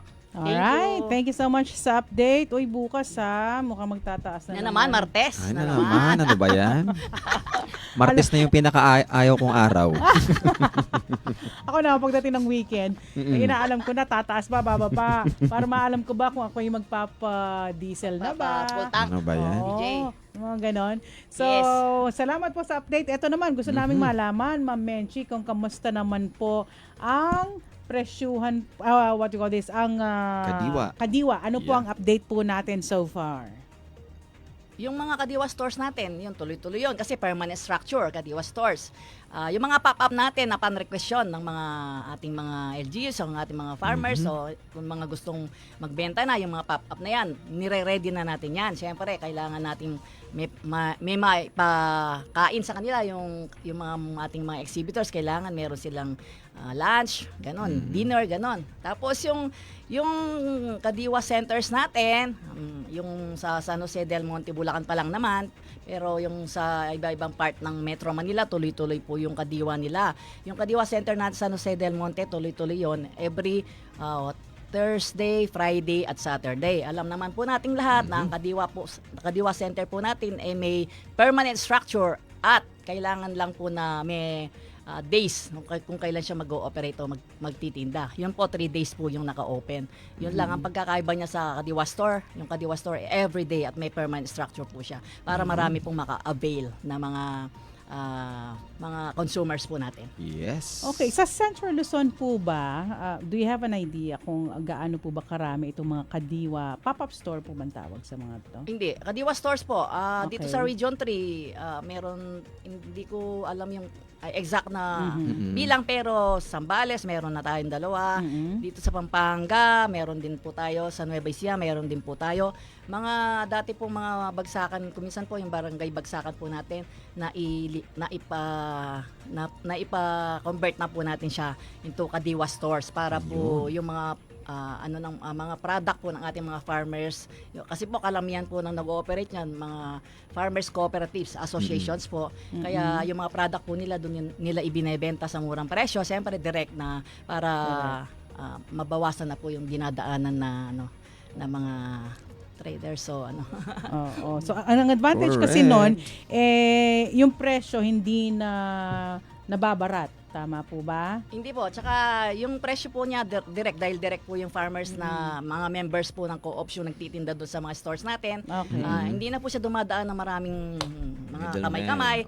Doon na po siya agad magtitinda doon sa store nila para direct na rin makabili yung ating mga consumers sa murang halaga at saka fresh na fresh po. Ayun, fresh pa sa Beef Fresh. Oo, di ba? Kaya samantalahin po ninyo yung pagpasyal po sa mga ganito at nang makuha po ninyo yung pinakamagandang presyo at the same time yung fresh at iwas sa mga pesticides or kung ano mang mga hindi maganda para sa mga gulay, sa health din natin. Hindi lang gulay, pati din, di ba? Livestock din po, meron din po. Lahat naman po ron, tulad sa Mexico, pumapatay po siya ng everyday yung nagkakatay ng baboy. Ayun, nagkakatay. Nabigla ako dun sa pumapatay po siya, Hindi po siya. Sa isip ako na pumapatay. Mali. Nagpapakatay po sila doon sa slaughterhouse. Everyday, alam ko, 1 o 2 baboy na malaki ang napapaubos niya. Bagong katay po. Yun po ang kagandahan. Tapos yung mga fresh na tilapia, minsan dinadala po doon ng mga nakadirect na po yung mga fish pan. Ay, ang sarap nung fresh lalo na yung mga isda na buhay-buhay pa sila kapag nabili mo. Nakarating ka na ng bahay, naglulundagan pa. Meron tayong outlet, store sa may Zambales. Yun, yung mga members nun, talaga pong nangingisda sila. Tapos ayun, fresh na fresh po, ang lalaki pa kung minsan yung nakukuha nila. Ay, wow. Yes, sarap ng baboy, inihaw, gusto ko. Pero sabi nila kapag daw inihaw mo yung baboy na hindi mo hinugasan, pero malinis mas masarap daw yung lasa. Ay, ganon? Oo. Kasi nananatili yung parang parang nanonood pa rin yung lasa niya. Yung pinaka-juice ng mismong meat. Sabi lang po nila, sa Baguio po yata may ganun Yung hindi nila hinuhugasan. Depende po kasi sa slaughterhouse. Oo, kung malinis yon okay. Kasi may slaughterhouse na, di ba, iba-iba yung nun. Way ng class pag-handle. niya. Hindi, iba-iba yung class. Merong class A, class B, gano'n, yung mga slaughterhouse. May mga ganun pa pala. Advanced wire, yung AAA, gano'n po. Yes, meron nga silang ganoon. Depende dun sa standard na sinusunod. Okay. Yes. So kung gusto nyo ma-assure ng magandang kalidad, hanapin po ninyo yung mga class A. Class na yun. Tama po ba? Di ba? First class. Hindi ko masasabi. kasi iba na yun Okay. Maraming salamat, Ma'am Menchi. Uy, batiin niyo na po ko na yun, yung mga ninyo, mga fans ninyo na nakatune. Yes! Fans daw po. Yeah. Siyempre, yung aking driver si Chow. Hindi ko na po masyadong yung buong pangalan na galing po sa akin. Edlin na lang po. Andyan siya sa baba. Hello, sir. Tapos Hello yung mga po. office mate ko po, yung mga sila Jen, sila Riza, nandun, tsaka si Dr. Lapos, nandun siya sa governor's office na may meeting po sila ngayon. Hello po sa inyo lahat. Tsaka yung mga office mate ko po dyan sa Mindpeace. Yung mga, yon. Tsaka lahat po nang nasa palengke ngayon. Tsaka yung mga nagpa-price monitoring natin. Yon. Hello po sa inyo lahat at maraming salamat sa pag-assist po. Okay. Thank you so much, Ma'am Menchi, sa iyong pagbisita at pag-report ng live sa latest po sa presyuhan po sa merkado ng mga pangunahing bilihin. Magko-commercial break muna po tayo kaya wag na wag po kayong maglilipat ng inyong istasyon. We will be right back. Radio Agrisaka Price Watch. Ito po ang Radyo Agri-Saka, saganang kabuhayan sa agrikultura, atin to. Good news from Palco 2. You may now avail your Palco 2 member consumer owner's ID. Special privileges and benefit await those who have availed their Palco 2 MCO IDs. Just prepare one valid ID, one 2x2 picture, and your Palco 2 statement of account or official receipt. For more information, you may proceed at the nearest Palco 2 area office, message Palco 2 at its official Facebook page, or email them at mcoid@palco2.com. Pangarap ay umangat pero minsan ay salungat. Sa barangay nagtutulungan at may taglay na kabayanihan. Kabayani kita sa Ginebra. Ikaw ang inspirasyon. Kahit di madali, katuwang sa bawat sandali. Kabayani kita sa One Ginebra Nation. Sa tapang nyo, mas ganado ako. Kabayani kita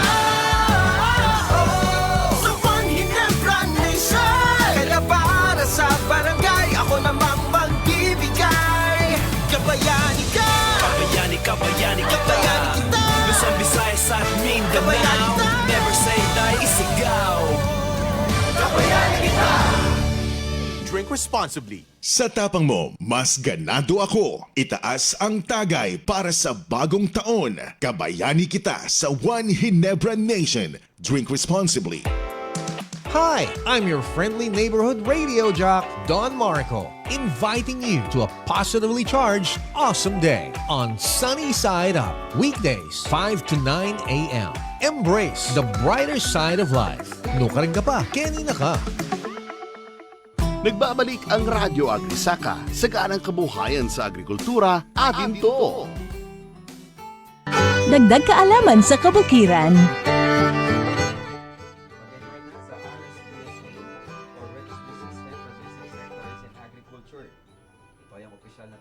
Pamahalaan upang mabigyan ng pagkakakilanlan ng mga lehitimong magsasaka at mangingisdang Pilipino. Pwedeng magparehistro ang magsasaka at mangingisdang may edad 18 pataas at pwede rin pong i-enroll ang asawa at anak na tumutulong sa pagsasaka o pangingisda kung ito ang kanilang pangunahing kabuhayan. Sa pagrerehistro ay kailangang magpunta sa munisipyong sakop ng inyong sakahan at dalhin lamang po ang mga sumusunod: isang 2x2 ID picture, isang orihinal na kopya ng titulo ng lupa, kasunduan sa renta ng may-ari ng lupa, o anumang pong legal na dokumentong patunay na pagmamay-ari ng lupa, at isang orihinal na government-issued ID. Matapos po nito, ay kwalipikado ka ng makatanggap sa anumang programa o ayudang ipinamimigay ng kagawaran ng pagsasaka. Dagdag kaalaman sa kabukiran. Maraming salamat, Ernest, sa iyong pabaon. At ito, sa bati portion naman po tayo. Shout out to Sir Robert Bernardo Lilia Tinio. Hello po sa inyong lahat. It's 11:44 at pabatiin muna natin ang isa sa mga kasama natin dito sa ating palatuntunan na ang Information Officer 1, Regional Agriculture and Fisheries Information Section DRFO 3, Gerald Tongol. Yes po, DJ Tyra. Batiin lang po namin yung mga butihing naming boss sa aming opisina. Unang-una na po si ang aming Regional Executive Director, Dr. Eduardo L. Lapus Jr., RTD Dr. Arthur Dairit, OIC RTD Dr. Irene John, at syempre po mainit na pagbati rin po sa aming bagong Regional Technical Director for Special Concerns, si Sir Juanito de la Cruz. Welcome po sa DA Central Luzon, sir. Welcome po. At binabati rin po namin si Dr. Sandre Bacay, Miss Norina David, Dr. Emily Soriano, Dr. Milagros Armananggit, Miss Milagros Singyan, Miss Elma Mananes, Engineer Elmer Tubig, Dr. Lowell Rebillaco na ating nakapanayam kanina, Engineer ABP David. At syempre sa ating GSS family, Sir Noli, Ma'am Susan, Sir Edu, Ma'am Jules at Ma'am Luz. Sa aming Regulatory Division family, Sir Rowell, Sir Christian, Sir Louie, Tita Marlene, Tita Menchi at Tita Son. Sa aming HR family na sina Ma'am Nancy, Sir Vice, Sir Source, Ma'am Kelly at Ma'am Nikki. At sa ating Rafis family, Ma'am Ozan, Ma'am Rika, Sir Janelle, Sir Wa, Sir Dale, Sir Patrick, Sir Dexter at Sir JR. Batiin na rin, ko na rin po ang aking mga nanay at tatay na nakikinig ngayon sa Santo Tomas, Pampanga, Franco and Beltonggol, at sa aking mga kapatid na sina Gina, Geneva and Franco, at sa aking pamangkin na si Shane. Binabati ko rin po ang aking mga ka-fiesta friends. Hello kay Jack, Lucy, Chan, Luis, Yed, Cherry, Kelly, Pike, Roosevelt, and Lawrence. Hello po and good morning. Alright, at pagbatiin naman natin si Ernest Payawal, Public Relations Officer to Regional Agriculture and Fisheries Information Section, DRFO 3. Okay, at akin pong gustong batiin po yung mga nagbe-birthday po muna ngayong buwan po ng January. Happy birthday to Edriel Kayana na January 25. Happy birthday kay Xander Garcia sa January 15 or 14. Happy birthday din po kay Nino Medina sa darating na January 17. Kay Erwin Payawal sa darating po na January 16. At belated happy birthday to Sebi Narciso. Binabati ko din po ang Payawal family, Gonzales family, ang Hernandez family dyan sa Candaba, Pampanga, Yalong family dito po sa Angeles City, Pampanga. At nais ko din pong batiin ang PSAU, Pampanga State Agricultural University, yung mga life group po namin dyan. At ang mga churchmates ko po sa Hills of Glory International Christian Center Incorporated. Hello po sa inyong lahat dyan sa Magalang Pampanga. At sa lahat po ng tumutok, nakinig, natuto sa atin pong programang Radyo Agri-Saka, Saganang Kabuhayan sa Agrikultura, atin to sa atin po mga magsasaka. Ayan, hello po sa inyo at tutukan nyo po, abangan nyo po yung mga susunod na episodes pa po ng atin pong programa. Titiyakin po natin na marami po kayong matutunan, marami po kayong malalaman o mababaon, magagamit po ninyo sa inyo pong pagsasaka. Muli, maraming salamat po. Okay, thank you so much. At ito, batiin ko muna ang ating mga awardees sa RW 95.1 FM sa kakatapos lang na 2024 LGC Annual Awards and New Year Celebration last Saturday. Si DJ Kian or Mr. Alden DJ Kian Pilak Samana, Core Values for Customer Satisfaction. Miss Chiki Escacal, Core Values for Hard Work and Productivity. Miss Alice D. Leasing, Core Values for Honesty and Integrity. Miss Ron D. Viray, Outstanding Media Officer. Si Mr. Albienber or DJ Gio Enseñado, Outstanding Media Personnel. Wow. At ang kasamahan din natin na si Miss Aiden Q. Sesen ng Finance ay na-award din po siya last Saturday, and congratulations to all the awardees. Congratulations. Diba? Congratulations. At sa lahat po ng mga na-award sa entire Laos Group of Companies, congratulations po sa inyong lahat. Okay, may pahabol ka pa na pagbati, Ma'am Menchi? Sa mga farmers and fisher folks natin out there, tsaka yung mga Kadiwa outlet na suppliers po, lahat po ng mga farmers natin na nagsusupply sa mga Kadiwa natin. Hello po at God bless po sa atin lahat. Ayun. Okay. So, maraming salamat po sa inyong pagtutok at sana'y panatilihin po ang pagsuporta at pagsubaybay dito sa ating palatuntunan na para po sa inyong mga magsasaka. Maraming salamat po sa inyo. Hindi lang magsasaka kundi sa lahat ng mga ka-agri, because this includes yung sa livestock at marami pa pong mga involved sa agriculture. Yes, okay, maraming pong salamat sa inyo. Panatilihin ang pakikinig dito sa ating palatuntunang Radyo Agri-Saka.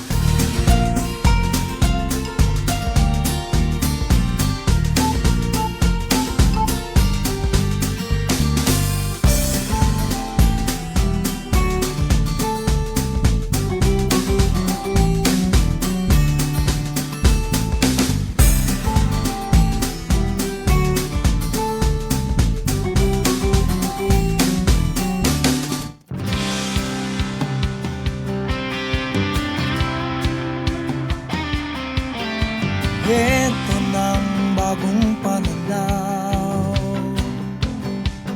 Sa produksyon, malakas ang kooperasyon. Katuwang ng mga magsasaka, ang pamahalaan at pribadong sektor. Dadagdagan ang kaalaman sa kabuhayan. Sa negosyo, pahuhusayin ang kakayahan. Angkop at bagong teknolohiya, subsidyo, patubig at infrastruktura. Siguradong pagkain sa buong bansa. Masaganang ani, mataas na kita. Maunlad na buhay ng mga magsasaka at mga mangingisda. Siguradong pagkain sa buong bansa. Masaganang ani, mataas na kita. Maunlad na buhay ng mga magsasaka at mga mangingisda. Siguradong pagkain sa buong bansa. Masaganang ani, mataas na kita. Maunlad na buhay ng mga magsasaka at mga mangingisda. Siguradong pagkain sa buong bansa. Siguradong pagkain sa buong bansa. Siguradong pagkain sa buong bansa. Siguradong pagkain sa buong bansa.